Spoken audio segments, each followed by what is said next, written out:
Welcome back to another technical deep dive here in the debug zone. Today we're tackling a big question and breaking it down with insights from other users. Hopefully this clears up some misconceptions and helps you get the answer you need.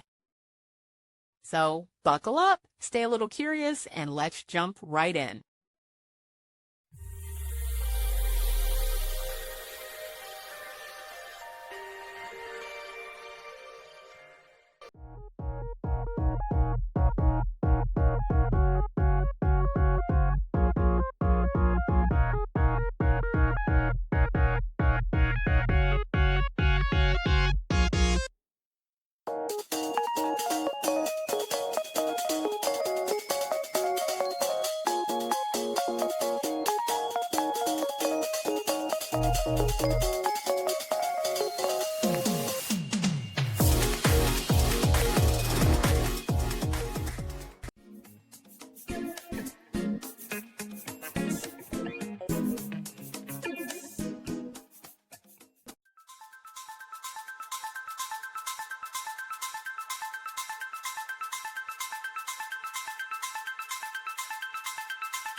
And that's a wrap. I hope you found the answer you were looking for.